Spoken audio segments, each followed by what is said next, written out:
Those who are not doing well at school, the way we shove our opinions down their throats, they become suicidal. Many of the brown parents are guilty of putting so much pressure on their children to get A's. I tell my kids, you don't need to get an A. Go to school, enjoy yourself thoroughly. Just make sure you pass, come out. That's all. Enjoy yourself. How many of you, after you crossed, school, was it extremely important for you that people asked you, sorry, when you were in grade 5 or grade 6, did you get A's? Did they ever ask you that? It's irrelevant. No one asks you what you got at primary school. Nobody even asks you what you did at O level, to be honest, or A level for that matter. It's irrelevant. The fact that you're now a doctor, they're not going to know that you failed 3 times before you passed, or they wouldn't allow that scalpel in your hands. Right?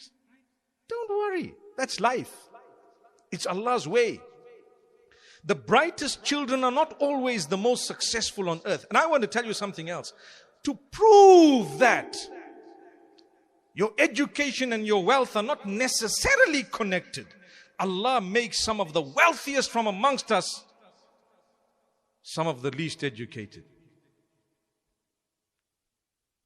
Do you guys agree? Thank you. So just leave school. Subhanallah. No, that's a joke, okay? That's a joke.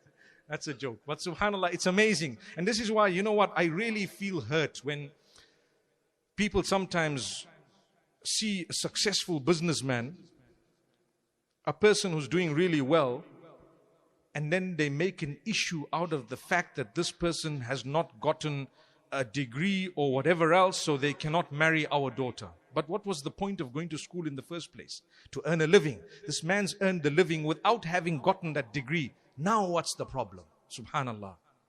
And sometimes he may later on, I come from Zimbabwe, I know of so many school teachers and university lecturers and doctors and lawyers and others who actually have just become businessmen because they need to make ends meet in my country. Wheeling and dealing.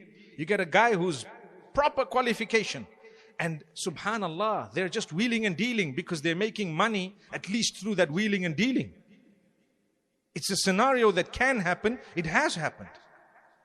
But let's be more realistic. I'm still telling you, and I want to encourage you, work hard, inshallah, as best as you can, and enjoy the days you have. Even if you're at a workplace, things are tough, enjoy the little bit that you can for now. Make the most of it. It has to be challenging. That's life.